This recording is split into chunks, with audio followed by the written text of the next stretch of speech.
আমাদেরকেই অনেক সময় আলু 25 টাকা 30 টাকা পর্যন্ত আলু কিনতে হয়, অথচ যারা এই আলুটা ফলাচ্ছে সেই চাষিরা তারা দাম পাচ্ছে না। তাদের যে কারণ হচ্ছে, আলুগুলো তো একটা নির্দিষ্ট সময়ে আলুর ফলন হয়, কিন্তু সারা বছর ধরে কিন্তু আলুর চাহিদা।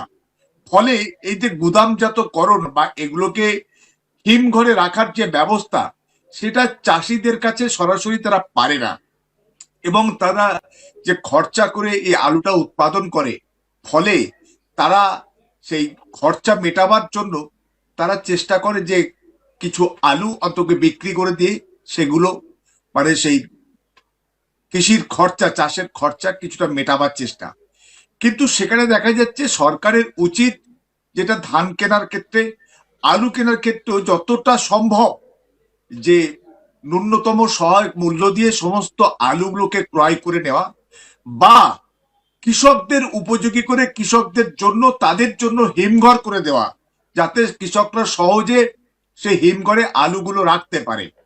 কিন্তু অন্যদিকে দেখা যাচ্ছে তারা কিন্তু এই সিন্ডিকেট বা পড়ে বা মাঝখানে দালালদের খপ্পরে পড়ে তারা এই একেবারে জলের দামে তাদেরকে আলুগুলো বিক্রি করে দিতে হচ্ছে। ফলে তারা তাদের যে কৃষির যে খরচা, সেটাই তারা পাচ্ছে না। এখন আপনি বলছেন 120, 30, 40, 140 টাকা, কিন্তু বাজারে এখনই 50 কিলো আলুর বস্তার দাম সেখানে 500, 550, 550 টাকা। ফলে বাজারে কিন্তু আলুর দাম আমরা অনেক দামে কিনছি, কিন্তু কৃষকরা দাম পাচ্ছে না। এই বিষয়টা দেখার দায় এবং দায়িত্বকার প্রশাসনের। প্রশাসন সেটাতে ব্যর্থ হচ্ছে, এবং সেই কারণে আজকের আলু চাষিরা প্রত্যেক বছরই তারা কিন্তু একটা ক্ষতি এবং একটা সমস্যার সম্মুখীন।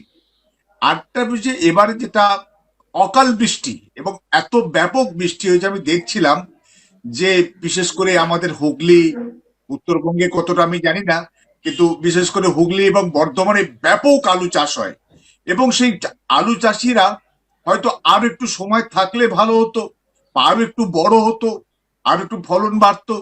কিন্তু যেহেতু সব জলের তলায়, জমির বিঘের পর বিঘে জমি জলের তলায় চলে গেছে, ফলে যেটুকু আলু হয়েছে সেটুকুই তারা না হলে পচে যাবে, নষ্ট হয়ে যাবে, তারা তুলে নিতে বাধ্য হচ্ছে।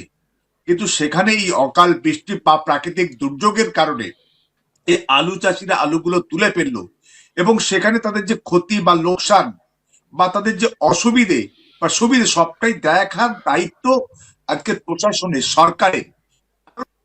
আজকের যারা আমাদের খাদ্যের যোগানদার, সেই কৃষকরা যদি ভালো না থাকে, তাহলে আমাদের খাবার জোগাড়টা কে করবে? ফলে তাদেরকে তাদের অসুবিধাগুলোকে দেখা এবং দূর করা, এটা আমাদের সরকারের দায়িত্ব।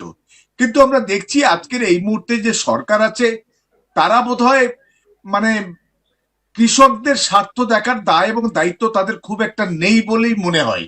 এবং কে কৃষিমন্ত্রী এবং কৃষির আসলে তার কোনো দায় বা দায়িত্ব বা তার কোনো স্বাধীন কোনো সত্তা বা স্বাধীন কোনো সিদ্ধান্ত নেওয়ার ক্ষমতা আছে বলে আমাদের মনে হয় না। সবটাই যেন একটা জায়গা থেকে নিয়ন্ত্রিত হয়, এবং তিনি যেটা মনে করেন বা মনে করবেন সেটুকুই হবেন, এবং তার ভিত্তিতে বাকিদেরকে সেইভাবেই নিতে হবে।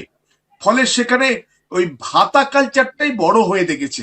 কিন্তু কৃষকরা তারা কিন্তু ভাতার থেকে তারা চায় তাদের পরিশ্রমের ফসল যাতে মূল্য পায়, এবং পরিশ্রমের ফসলটার সঠিক বাজার পায়, সেটা তৈরি করে দেওয়াটা অনেক বেশি গুরুত্বপূর্ণ।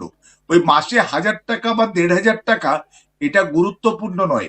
গুরুত্বপূর্ণ হচ্ছে যে তারা মাথার ঘাম পায়ে ফেলে যে ফসলগুলো উৎপাদন করছে, সারা বছর তার চাহিদা রয়েছে, একটা নির্দিষ্ট সময় ফলন, সেগুলো যাতে সংরক্ষণ করা এবং সঠিক দামে প্রয়োজনে সরকারের দায়িত্ব সেগুলো কিনে নেওয়া।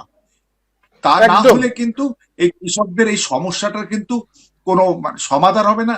এটা প্রতি বছরের কিন্তু নিয়ম, এবং এবারটা আর একটু বেশি হবার সম্ভাবনা এই অকাল বৃষ্টি এবং অতিবৃষ্টির কারণে। সত্যি এই সময়ে এত বৃষ্টি হয় না।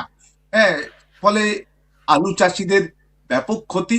সেই ক্ষতিটাকে দেখার দায়িত্ব কিন্তু সরকারের, প্রশাসনের, কারণ তিনি বা তারাই হচ্ছে আমাদের অভিভাবক। আমাদের কষ্ট, দুঃখ, যন্ত্রণা দূর করার দায় এবং দায়িত্ব তাদেরই। সেই দায়িত্ব তারা অস্বীকার করতে পারে না।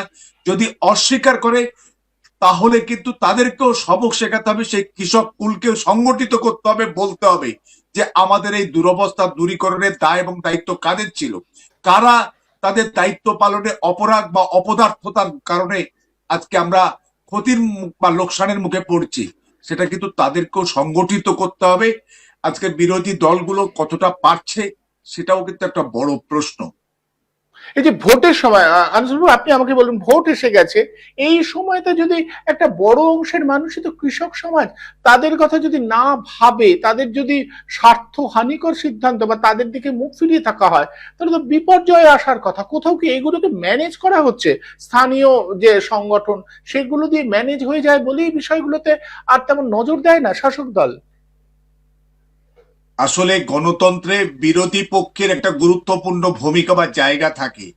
সেখানে আজকের শাসকের ভুল বা অন্যায়গুলোকে চোখে আঙুল দিয়ে ধরিয়ে দেওয়া এবং যারা ভিকটিম বা ক্ষতিগ্রস্ত হচ্ছে তাদেরকে সংগঠিত করা, তাদেরকে নিয়ে আন্দোলন করা, সেটা যেটা দায়িত্ব হচ্ছে বিরোধী রাজনৈতিক দলগুলো। তারা কিন্তু এই বিষয়গুলো, এই যে খাদ্য, বস্ত্র, বাসস্থানের যে বা কর্মসংস্থান, শিক্ষা, স্বাস্থ্য, এগুলোকে নিয়ে ভাবনা চিন্তা করা, সরকারের অপদার্থতা এবং অযোগ্যতাকে মানে কাজে লাগানো, তাদের রাজনৈতিক কাজে লাগানো, কিন্তু তারা সেটা চাইছে না। তারা একটা সাম্প্রদায়িক মেরুকরণ, সাম্প্রদায়িক বিভাজনের রাজনীতিতে প্রধান রাজনৈতিক দল তারা ব্যস্ত আছে। ফলে সেখানে সরকার চাইছে এই বাইনারি, অর্থাৎ তারাও দেখছে যে একটা এই যে খেলা খেলছে বিরোধী রাজনৈতিক দল, তাকে কাউন্টার করার জন্য যা কিছু করা দরকার তাই করছে। কিন্তু আজকের বৃহত্তর যে কৃষক সমাজ, তাদের স্বার্থ আজকে দেখার জন্য সরকার যেমন দেখছে না, বিরোধী রাজনৈতিক দলগুলো কিন্তু সে ব্যাপারে গুরুত্ব দিচ্ছে না।